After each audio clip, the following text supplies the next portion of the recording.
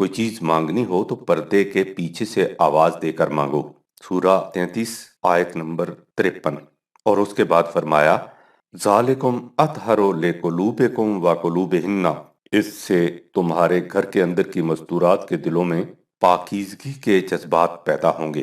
اس کے ساتھ ہی یہ بھی بتا دیا کہ اگر کوئی غیر مرد باہر سے آواز دے تو عورتوں کو یہ نہیں چاہیے کہ گونگی بن کر بیٹھی رہیں، اس کی آواز کا جواب دیں، اس سے مناسب بات چیت کریں، لیکن یہ باتیں ایسی نرم اور لوچدار آواز میں نہ کرو کہ اگر مخالف کے دل میں جنسی میلان کا مرض ہے تو تمہاری آواز اس کے لیے جاذبیت کا موجب بن جائے۔ نہ ہی کوئی بات بے سلیقہ اور راستے سے ہٹی ہوئی ہو۔ ضروری اور مناسب بات ایسی آواز سے کرو کہ بات چیت کی ضرورت پوری ہو جائے، لیکن انداز گفتار کشش جاذبیت کا موجب نہ بن جائے۔ سورہ 33 آیت نمبر 32۔ نہ صرف گفتار میں ہی یہ انداز اختیار کریں بلکہ رفتار میں بھی، اس لیے کہ نہ تنہا عشق از گفتار خیزد بسائیں آتش از رفتار خیزد، لہذا فلا یضربن بارجلہن لیعلم ما یخفین من زینتہن۔ سورہ نمبر 24 آیت نمبر 31۔ چلتے وقت اپنے پاؤں کو زمین پر اس انداز سے نہ ماریں کہ زیورات کی آواز فریق مخالف کے خیال کو ان کی طرف کھینچ لینے کا موجب بن جائے۔ دیکھا تم نے طاہرہ، قرآن کس طرح ایسے انداز اختیار کرتا ہے جن سے انسان کا خیال اور ارادہ جنسی میلان کی طرف آنے ہی نہ پائے۔ یہ تو رہا معاملہ ان مردوں کے ساتھ جو گھر سے باہر ہوں۔ اب گھر کے اندر آؤ۔ اس ضمن میں اس حقیقت کو سمجھ لینا چاہیے کہ قرآن زیب و زینت کی پوری اجازت دیتا ہے۔ اس کے نزدیک آرائش و زیبائش انسانی زندگی میں اضافہ حسن کا موجب ہیں، اس لیے کسی کو حق نہیں کہ انہیں حرام قرار دے، لیکن وہ عورت کی زیب و زینت اور آرائش و زیبائش کو اس کے خاوند کے سامنے نمایاں ہونے کی اجازت دیتا ہے، یا ان کے سامنے جن کے دل میں اس سے جنسی میلان پیدا نہ ہو۔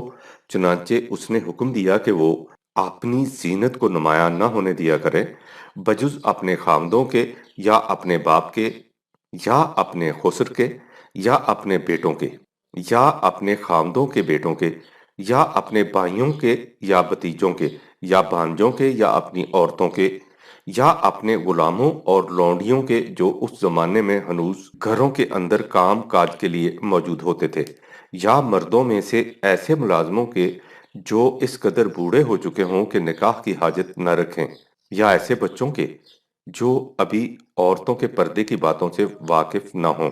سورہ نمبر 24 آیت نمبر 31۔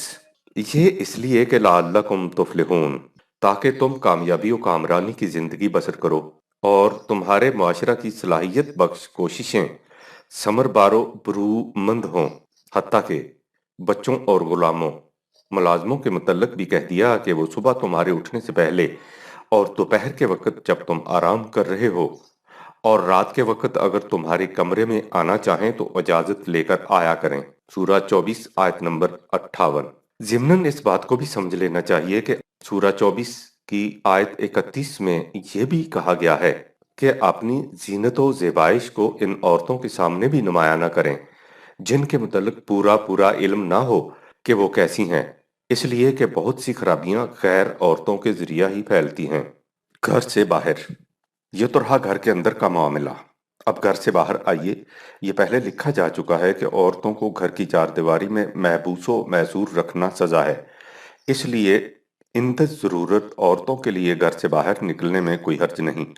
جب عورتیں باہر آئیں گی تو لامحالہ وہاں مرد بھی ہوں گے، لہٰذا عورتوں سے کچھ کہنے سے پہلے قرآن مردوں کو مخاطب کرتا ہے اور کہتا ہے کہ دیکھو یہاں عورتیں بھی پھر رہی ہیں، اس لیے انہیں گھورتے نہ پھرو، اپنی نگاہیں نیچی کر کے چلو۔ سورہ نور میں ہے کل للمؤمنین یغضوا من ابصارہم، مومن مردوں سے کہہ دو کہ وہ معمولاً اپنی آنکھیں نیچی رکھ کر چلا کریں اور انہیں بے باک نہ ہونے دیں۔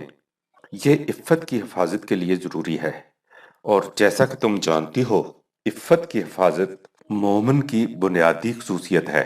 وَيَحْفَظُوا فُرُوجَهُمْ، آنکھیں جہاں دل کے پیغامات باہر پہنچاتی ہیں